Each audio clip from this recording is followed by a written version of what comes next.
Ya, halo teman-teman semuanya. Hari ini saya akan memberikan penjelasan mengenai implementasi modul ESG pada UD19.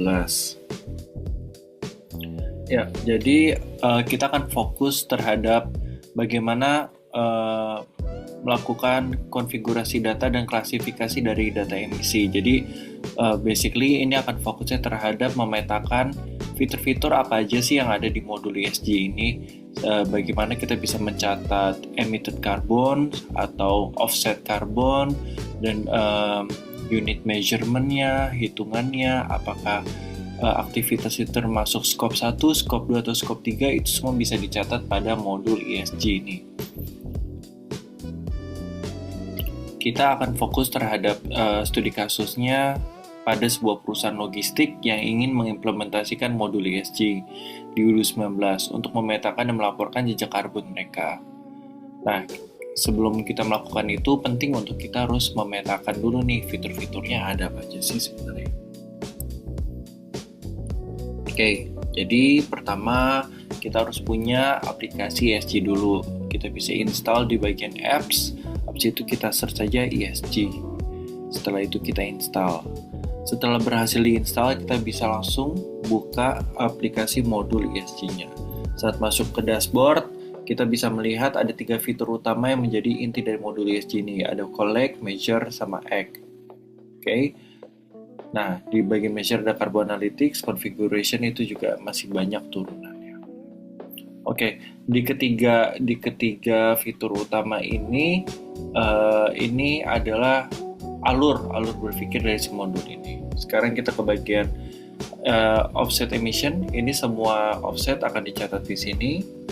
Tuh, kita bisa tulis transportasinya, tanggalnya, emission faktornya, kuantitinya, semua bisa dicatat di sini. Nah, ini untuk yang emitted emission. Nah, emitted emission juga bisa dicatat di sini. Selanjutnya kita ke bagian measure. Setelah kita catat di bagian collect, kita ntar muncul nih di sini datanya, analytics-nya, carbon footprint-nya, dan ini kita bisa langsung download ke spreadsheet atau Excel. Nah, sekarang configuration-nya. Sebelum kita melakukan itu semua, penting untuk kita memiliki configuration-nya. Ini ada emission sources-nya. Ini tuh kasarnya seperti patokan utama untuk perhitungannya, itu yang harus kita set dulu berdasarkan aktivitas dari perusahaan kita. Oke. Nah, ini bagian new offset emission, kalian bisa lihat tuh, ini emission factornya. Contoh ya, kita tulis coba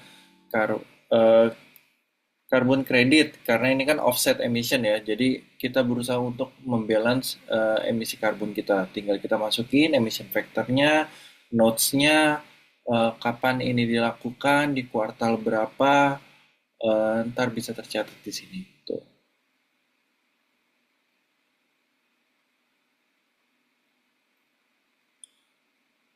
Oke, ini di bagian offset emission. Selanjutnya kita ke bagian emit emission. Nah, di bagian emitted emission, kita juga bisa mencatat nih. Ini tuh dia sebenarnya langsung menyambung terhadap eh, modul purchase juga ya. Nah, contoh, kita misalkan ingin menggunakan pencatatan forklift di warehouse. Untuk operasional ini kan berarti termasuk scope 1 kan. Nah, kita bisa catat di sini. Ntar emission factor-nya, notes-nya apa, kuantitinya berapa, ini semua bisa kita catat di sini. Ini contohnya aja di sini. Tapi sebelumnya emission factor-nya harus kita set dulu data setnya. Tergantung terhadap aktivitas dari perusahaan kita masing-masing.